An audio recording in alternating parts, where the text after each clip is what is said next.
नमस्कार, yoga my life पर आप सबका स्वागत है। पीछे मैंने रिसर्च को लेके एक वीडियो आपके साथ शेयर किया था और ये भी बताया था कि हम आने वाले समय में हार्मोन्स पे काम करेंगे।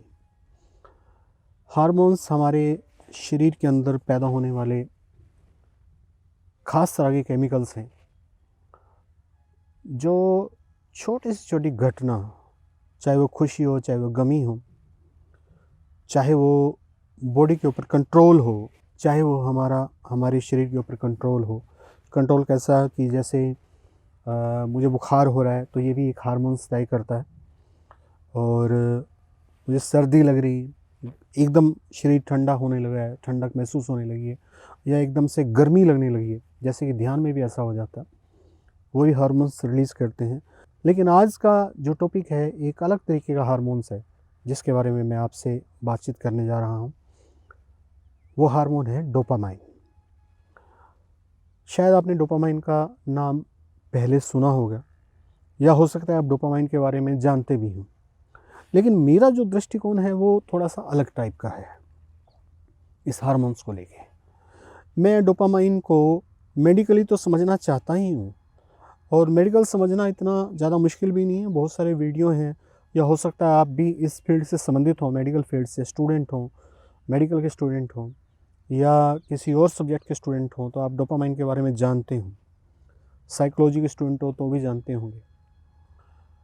डोपामाइन को मेडिकल की भाषा में, या यूँ कहूँ कि साइकेट्री की भाषा में, जो हैप्पी हार्मोन्स इसको बोला जाता है, या रिवार्डिंग हार्मोन्स बोला जाता है। जो आप सोशल मीडिया पे हम बार बार अपने लाइक्स को देखते हैं, कितने लाइक्स हुए, कितने व्यूज़ हुए, वो उसके पीछे की जो कहानी है ना, वो डोपामाइन है। डोपामाइन के कारण ही हम देखते हैं कि कितने लोग हमारे चैनल को देख रहे हैं, या मेरी पोस्ट को देख रहे हैं, या इंस्टाग्राम पे मैंने पिक्चर डाली है उसको कितने लाइक्स मिल रही हैं।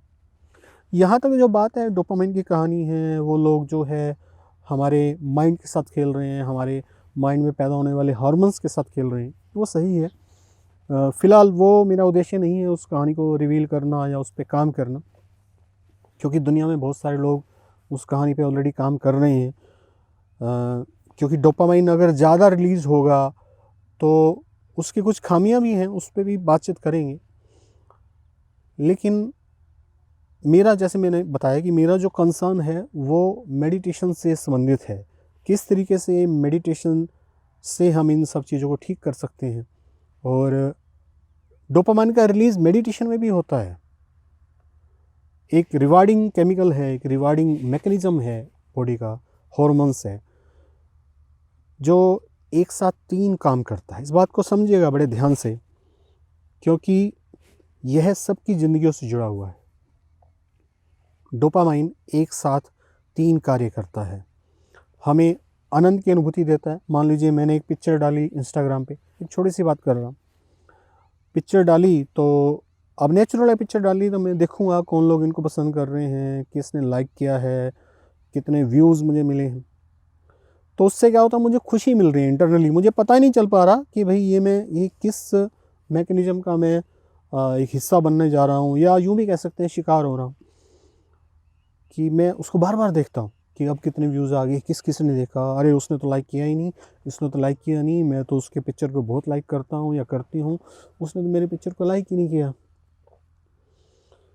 यानी कि मुझे हैप्पीनेस महसूस होती है। क्या महसूस होता है? हैप्पीनेस महसूस होती है।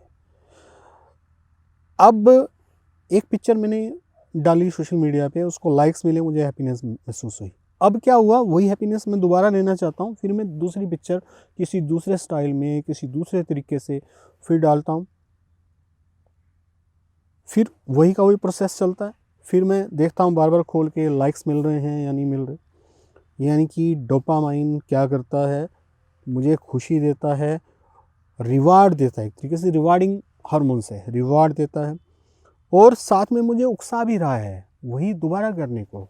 यानी कि वही का वही रिवार्ड दोबारा मिलेगा, इस बात को उकसा रहा है।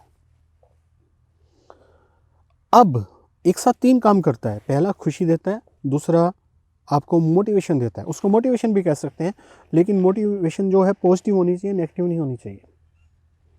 पॉजिटिव मोटिवेशन में भी डोपामाइन ही काम करता है, नेगेटिव में भी डोपामाइन ही काम करता है। लेकिन यहाँ जो छोटा सा जो एक पॉइंट है समझने का, समझ शक्ति से जो काम आता है, वो इसी बात का है कि हम इस बात को समझ लें कि ये डोपामाइन है जो इस चीज़ के पीछे काम कर रहा है, और संभल जाएं, क्योंकि अति जो है हर चीज़ की खराब करती है। ड्रग्स जो लोग लेते हैं उनके अंदर भी भारी मात्रा में डोपामाइन रिलीज होता है। उसी डोपामाइन को बार बार रिलीज़ करवाने के लिए अपने ही माइंड के अंदर वो ड्रग्स लेते हैं। पहले चुटकी भर लेते हैं, मज़ा आता है, फिर उस मज़े को दोबारा रिपीट, यानी कि रिवार्डिंग सिस्टम काम करता है, वो दोबारा उस मज़े को लेने के लिए फिर से और ड्रग लेते हैं।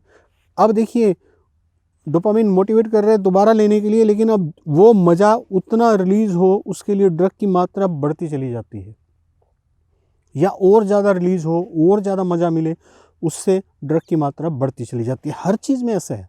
सोशल मीडिया पे आप एक सोशल मीडिया में गए, वहाँ पे पोस्ट डाली, पसंद आई, फिर दूसरे में गए, तीसरे में गए, चौथे में गए, इससे हम अपने आप को पूरा बांध दिया सोशल मीडिया के साथ, क्योंकि हमें हैप्पीनेस मिली और रिवार्ड मिला, और उस रिवार्ड के कारण हमें फिर उस बात को रिपीट किया, और फिर वो रिपीट करने के साथ साथ वो जो रिवार्ड है उसको, उसकी जो फ्रिक्वेंसी है वो करने की, वो भी बढ़ती चली गई। पहले हमने एक बार ही पोस्ट डाली, अब हम अलग अलग सोशल मीडिया पे डाल रहे हैं, काम कर रहे हैं। हमें ऐसा लग रहा है कि अब ये क्या मैकेनिकल सिस्टम है, खुशी मिलना, मोटिवेशन आना, उस खुशी को फिर दोबारा रिपीट करने के लिए फिर ज़्यादा समय लगाना, उसमें खो जाना। सोशल डायलेमा एक मूवी है, आप उसको देखिएगा, आपको सारी बात समझ में आएगी। बड़ी मस्त मूवी है, हम सबको देखनी चाहिए, सोशल डायलेमा। तो मैं क्या चाहता हूँ ये बताने के लिए, मैं कोई नई बात नहीं बता रहा आपको, ऐसा नहीं है कि मैं कुछ नया बता रहा हूँ डोपामाइन के बारे में। मेरे वीडियो का शीर्षक है सावधान, मैं डोपामाइन हूँ, मुझसे सावधान रहिए, समझिए। सावधान होने का मतलब क्या है, सावधान मैं क्यों करना चाहता हूँ कि कोई भी केमिकल जब बिल्कुल बहुत ज़्यादा निकलने लगता है तो वो डिप्रेशन की ओर लेके जाता है, खासतौर पे डोपामाइन, डिप्रेशन। आप देख रहे हैं बच्चे जो है सोशल मीडिया में इंडल्ज होके किस तरीके से उनके माइंड हो रहे हैं, बड़ों के भी किस तरीके से, हम स्क्रीन ही हमारे लिए ज़िंदगी हो गई है। बच्चे जो हैं वो आत्महत्या करने लगे हैं, बदतमीज़ होने लगे हैं। स्कूलों में आप जाके देखिए, आप प्रिंसिपल से बात कीजिए, पेरेंट्स से बात कीजिए, आप हैरान हो जाएंगे क्यों हो रहा है ये सब कुछ। Only because of hormones. हमारी संस्था जिसका नाम HCRF है, एक NGO है, हम इस पे बड़े ही तरीके से काम कर रहे हैं और रिसर्च वर्क कर रहे हैं, लोगों के साथ उस रिसर्च वर्क को साझा भी करेंगे ताकि लोग इस बात को समझें क्यों मेडिटेशन ज़रूरी है, क्यों ध्यान करना आवश्यक है, कि कोई आपके माइंड से ना खेल सके। ये बड़ी बड़ी जो कंपनियां ना आपके माइंड से खेल रही हैं, हार्मोन्स आपके दिमाग के अंदर रिलीज़ हो रहे हैं, और वो हार्मोन्स आने वाले समय में वो घाती सिद्ध होते हैं, आत्मघाती सिद्ध होते हैं आपके लिए। आपसे ही वो कार्य करवाया जा रहा है, आपके अंदर ही हार्मोन्स पैदा होते चले जा रहे हैं, और आप उस हिस्से का एक मैकेनिकल पार्ट बन के रह जाते हैं। ये जो खूबसूरत ज़िंदगी है ना, वो मैकेनिकल पार्ट बन के रह जाती है। तो मैंने बताया हमारा रिसर्च वर्क चल रहा है, आप भी उससे जुड़ सकते हैं, हमें सपोर्ट कर सकते हैं, नीचे थैंक गिविंग बटन है, उससे उसकी मदद से भी सपोर्ट कर सकते हैं, इस मुहिम से जुड़ सकते हैं।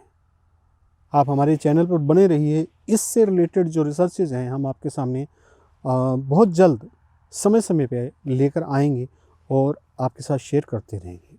आज के लिए इतना ही। वीडियो देखने के लिए बहुत बहुत धन्यवाद। हमें सपोर्ट आपकी चाहिए कि आप हमारे वीडियोस को लाइक करें ताकि यूट्यूब के एल्गोरिथम में हमारा जो चैनल का नाम और वीडियो आगे चले, और शेयर करें ताकि ज़्यादा से ज़्यादा लोगों तक ये वक्त पहुँचे और सोसाइटी का भला हो सके। Thank you very much. आपका दिन मंगलमय हो।